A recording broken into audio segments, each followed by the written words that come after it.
नमस्ते स्टूडेंट्स। आज हम बात करेंगे सामाजिक विचारकों में एक बहुत महान समाजशास्त्री हुए हैं मैक्स वेबर। और मैक्स वेबर की एक बहुत ही यूँ कह दीजिए कि एक अच्छा कंसेप्ट रहा है नौकरशाही, जिसको हम ब्यूरोक्रेसी भी कहते हैं। उसके बारे में हम चर्चा करेंगे कि नौकरशाही आखिर होती क्या है। आप मेरे पीछे देखिए, ये जो मेरे लेफ़्ट साइड में ऊपर हैं, ये मैक्स वेबर हमारे सामाजिक विचारक हैं और इन्होंने नौकरशाही की एक परिकल्पना की है, या यूँ कह दीजिए कि इन्होंने नौकरशाही का एक आइडियल टाइप हमारे समक्ष रखा है। नौकरशाही को हम डिस्क्राइब करने से पहले मैं आपसे बात करना चाहूँगी कि दूसरे लोगों ने या दूसरे समाजशास्त्रियों ने नौकरशाही के बारे में क्या कहा है। तो एक समाजशास्त्री हुए हैं फाइनर, उन्होंने जो है इसको मेज प्रशासन कहा है। मतलब ऐसा एक कार्य प्रणाली जो कि टेबल पर चलती है। ठीक है, ब्यूरोक्रेसी का भी अर्थ कुछ कुछ ऐसा ही है।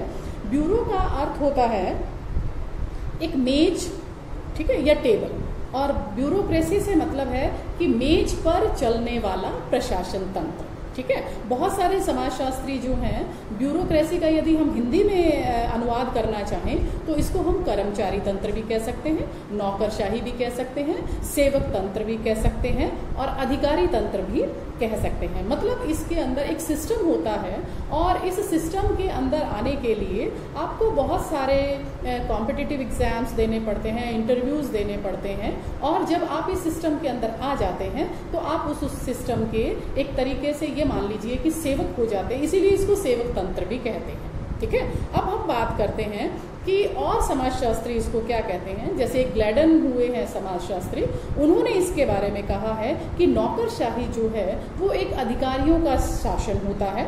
एक और भी हम बात करेंगे मार्क्स की, तो मार्क्स इसके लिए क्या कहते हैं कि ये एक ऐसा पद सोपान होता है जिसके अंदर हम विशेषीकरण पाया जाता है, जिसके अंदर संस्तरण पाया जाता है, जिसके अंदर एक प्रशिक्षण होता है, जिसमें एक व्यावसायिक योग्यता होती है। तो ये कुछ ऐसे विशेषताएं होती हैं जो किसी भी अधिकारी तंत्र को जो है बनाती हैं। अब हम बात करते हैं कि नौकरशाही के अंदर जो है वो ऐसी कौन सी विशेषताएं होती हैं जो नौकरशाही के अंदर पाई जाती हैं। तो सबसे पहला जो है इसके अंदर क्या है कि प्रशासकीय नियम होते हैं। प्रशासकीय नियम मतलब हर नौकरशाही के अपने नियम होते हैं और उन्हीं नियमों के अंदर जो है वो नौकरशाही चलती है।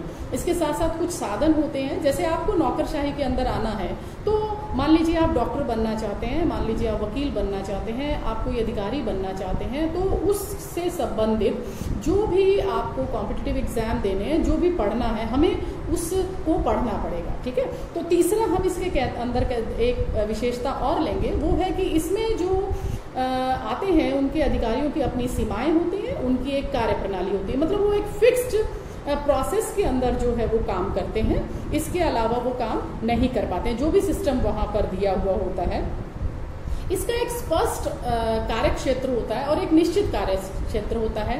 टाइम बाउंड होता है नौकरशाही के अंदर। जैसे मान लीजिए कहीं 9 से 6 है, कहीं 10 से 5 है, कहीं मॉर्निंग का है, कहीं इवनिंग का है। तो हर जगह पर नौकरशाही का एक टाइम पीरियड होता है, कुछ नियम होते हैं, और हर अधिकारी जो है, जो भी सरकारी नौकरशाही में आएगा उसको जो है एक नियम के और एक कानून के अंतर्गत रहकर ही कार्य करना पड़ता है। इसकी एक भर्ती पद्धति होती है और उस भर्ती पद्धति के अंदर ही आप कार्य कर सकते हो। इसमें एक संस्तरण होता है। हर नौकरशाही सिस्टम के अंदर एक संस्तरण पाया जाता है, यानी एक स्टारिफिकेशन होता है जिसमें सबसे पहले बड़ा अधिकारी होगा, फिर छोटा, फिर छोटा, फिर छोटा। ठीक है, तो इस तरीके से इसमें एक संस्तरण पाया जाता है।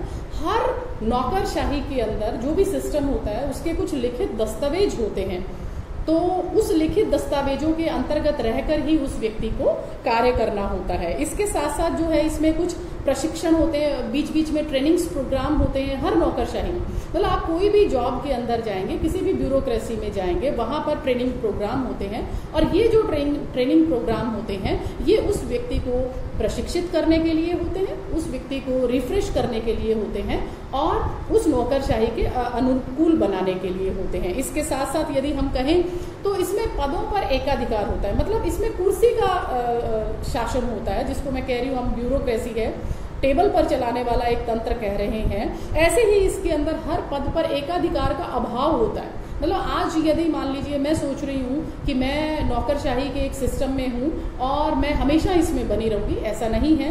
जब तक एक एज लिमिट होती है उस नौकरशाही के अंदर रहने की, और उस एज लिमिट के बाद आपको सेवानिवृत्त होना पड़ता है, या रिटायरमेंट की एज है हर डिपार्टमेंट में अलग अलग होती है, और उसी डिपार्टमेंट के हिसाब से आपको कार्य करना होता है, ठीक है। और हर नौकरशाही की, जो नौकरशाह होता है, जो भी ब्यूरोक्रेट्स होता है, उसकी एक विशेष स्थान होता है समाज में। जब तक आप उस नौकरशाही में रहेंगे, आप उस विशेष स्थान का जो है लाभ लेते रहेंगे, उसके जो भी फायदे नुकसान हैं वो आपको लेने पड़ते हैं, ठीक है। तो अब हम बात करते हैं कि नौकरशाही जो है हर समाज के अंदर पाई जाती है, और नौकरशाही के अंदर जो है कुछ सरकारी नियम और कानून होते हैं जिनसे कि हम बंधे हुए होते हैं, ठीक है। धन्यवाद।